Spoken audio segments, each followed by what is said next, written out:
بكم من جديد. هل تذكرون هاني محي الله؟ عمل في الحلويات وهاجر واستقر في ألمانيا. قصة الفنان السوري مصطفى دياب.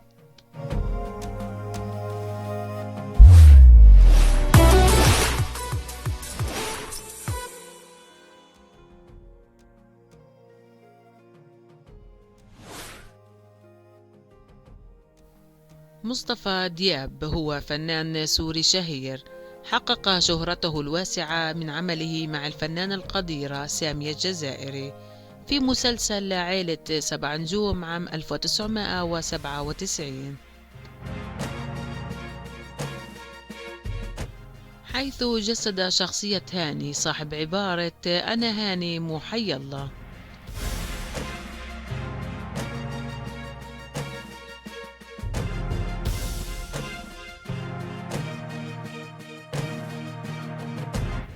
مشوار الفنان مصطفى دياب الفني قصير جدا بالمقارنة بغيره من الفنانين، مع ذلك فهو موهبة فنية كوميدية قلما تتكرر. وآخر أعماله مسلسل بهلول أعقل المجانين بجزئيه الأول والثاني، ثم اختفى عن الساحة الفنية حتى ظهرت بعض الصور له مع الأقرباء تشير إلى هجرته إلى ألمانيا.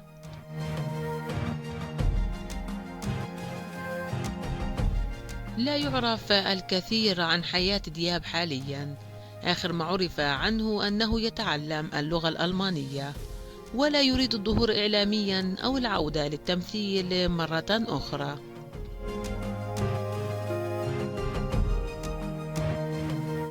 وقبل هجرته كان يعمل في محل حلويات ويعرف باسم حلويات دياب، ويقع في مدينة حلب.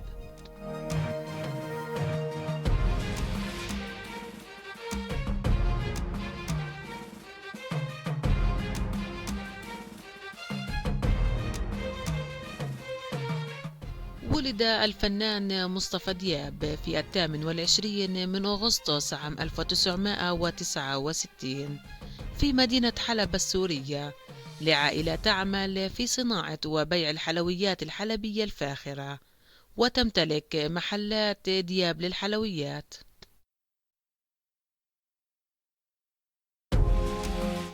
وبدأ مشواره الفني بدور صغير في مسلسل طيبون جدا، ثم شارك في مسلسل عائلة 7 نجوم عام 1997 بدور لافت،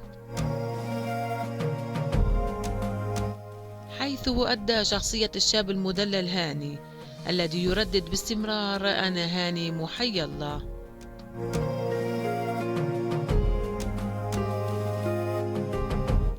وكانت شخصية هاني هي بوابة عبوره لعدد من الأعمال الكوميدية الهامة، فنال دورا رئيسيا عام 1998 في مسلسل عائلة 8 نجوم، حيث أدى شخصية نبيل، كما وأدى شخصية إحسان في مسلسل الثريا.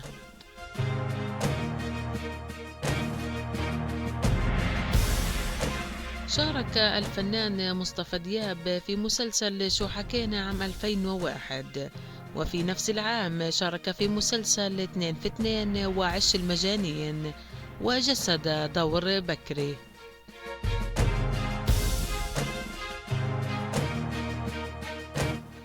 في عام 2002 شارك دياب في مسلسل السفينة رحلة 13 من تأليف وإخراج عماد سيف الدين، بطولة سليم كلاس وشكران مرتجى وجيني إصبر.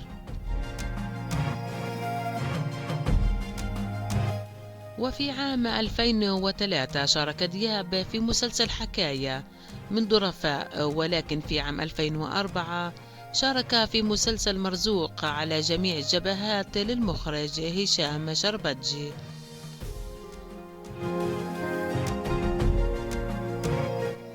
وظهر دياب في عام 2005 في مسلسل 5 وخميسة وأدى فيه دور فادي، وفي نفس العام قام دياب بدور الأستاذ وسيم في مسلسل أشواك ناعمة.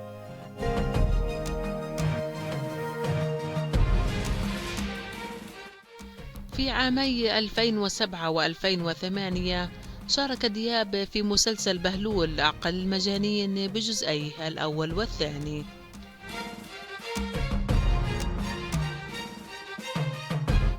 وكان هذا المسلسل آخر أعماله الفنية قبل الاعتزال والغياب عن الوسط الفني.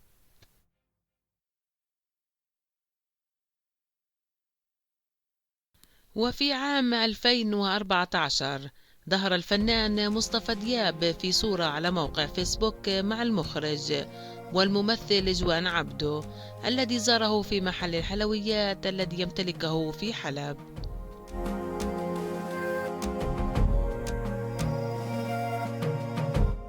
أما الظهور الثاني له على شبكة الإنترنت فكان في سهرة طرب مع المطرب الحلبي محمد أمانة في فبراير 2016.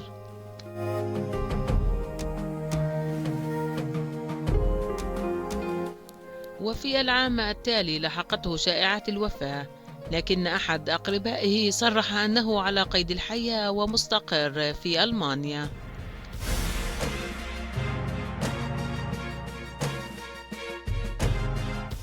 حيث لاحقت شائعة الوفاة الفنان مصطفى دياب في عام 2017، لكن أحد أقاربه أكد أنه هاجر إلى ألمانيا ويتعلم اللغة الألمانية.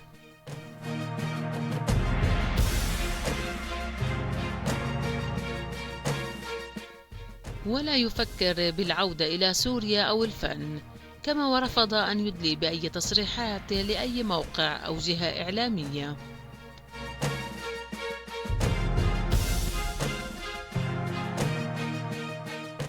بعد ذلك انتشرت صورة لدياب في ألمانيا برفقة مجموعة من الشباب السوريين هناك، ولم يظهر أي تغيير على شكله أو وزنه باستثناء بعض الشيب الذي غزا شعره.